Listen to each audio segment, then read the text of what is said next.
Imagine que meu pai está entre os 0,3% mais ricos do Brasil. Um homem que, ao longo da vida, construiu um patrimônio invejável, vindo do nada. Ele sempre foi o exemplo clássico de perfeccionismo. Essas características o levaram de uma infância pobre à elite financeira do país. Mas, ao mesmo tempo, ele nunca foi exatamente caloroso ou acessível. Moramos em cidades diferentes, nunca fomos muito próximos, embora mantenhamos contato. Nos vemos, em média, a cada 45 dias. Sou filho único, mas, ao contrário do que muitos imaginam, ele nunca me sustentou. Tenho meu emprego, pago minhas contas, levo uma vida confortável, sem luxos, mas sem dificuldades. Enquanto isso, meu pai vive em um universo completamente diferente, cercado por posses que muitos só veem em revistas de luxo. Mas existe um paradoxo nessa riqueza, um detalhe que torna tudo mais complicado. Apesar de todo o dinheiro, meu pai vive em uma casa que está literalmente caindo aos pedaços. O teto tem goteiras, inclusive sobre a cama dele. As paredes estão descascando, como se a casa estivesse abandonada há décadas.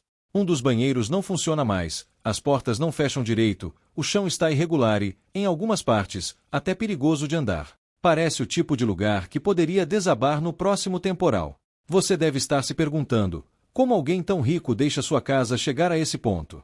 A resposta está na personalidade dele. Meu pai sempre evitou qualquer situação que considerasse incômoda. Para ele, o simples pensamento de fazer uma reforma é mais estressante do que conviver com uma casa à beira do colapso. A ideia de sair de casa por alguns dias para que consertem os problemas é inconcebível. Ele prefere arriscar viver no meio de escombros a lidar com o desconforto de uma obra. E não é só a casa que está se deteriorando. Meu pai, que sempre se orgulhou de ser forte e invencível, agora enfrenta sérios problemas de saúde. Mas, assim como faz com a casa, ele ignora os sinais. Tem medo de médicos e adota a lógica de que, se eu não souber o problema, ele não existe. Ele se recusa a buscar ajuda, como se admitir que está doente fosse uma derrota pessoal. Essa situação me consome. Eu me preocupo com ele, mas sinto que minhas mãos estão atadas. Conversar não adianta. Meu pai é uma daquelas pessoas que ouve, mas não escuta. Ele está tão preso em sua bolha de perfeccionismo que qualquer tentativa de intervenção é vista como crítica.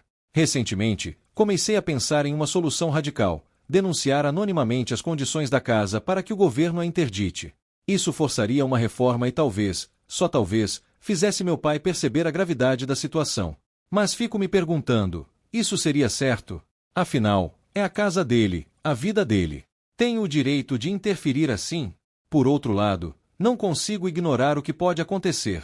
E se um pedaço do teto cair sobre ele enquanto dorme? E se, no próximo temporal, a estrutura não aguentar? Seria minha culpa não ter feito nada? Estou preso em um dilema. Se eu não fizer nada, corro o risco de me culpar pelo resto da vida. Se eu fizer, corro o risco de piorar ainda mais a relação com meu pai, que já não é das mais próximas. Certa noite, durante uma tempestade intensa, recebi uma ligação inesperada. Era o caseiro que trabalha na propriedade do meu pai. Ele estava desesperado, dizendo que a casa estava completamente alagada e que o teto da sala havia desabado. Meu coração disparou. Ele tentou acalmar minha ansiedade dizendo que meu pai estava bem, mas que estava sentado na varanda, debaixo de chuva, sem se mover. Larguei tudo e fui até lá. No caminho, enquanto ouvia o som incessante da chuva no para-brisa, uma mistura de culpa, raiva e medo me consumia. Por que não fiz algo antes? Por que permiti que ele levasse a vida assim, sabendo que poderia terminar desse jeito? Quando cheguei, a cena era de partir o coração.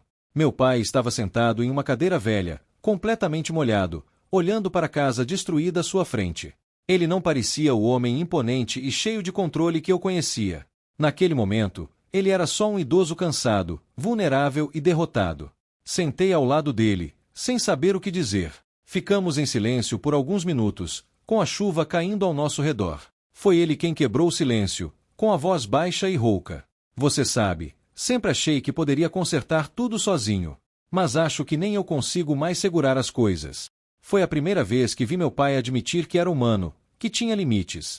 Foi doloroso e, ao mesmo tempo, libertador. Naquele instante, percebi que talvez ele não precisasse de uma casa impecável ou de um corpo perfeito. Ele precisava de algo muito mais simples: apoio. No dia seguinte, começamos a arrumar tudo.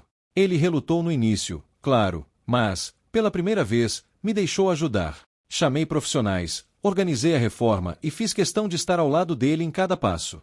Não era só a casa que precisava de reparos, era a nossa relação.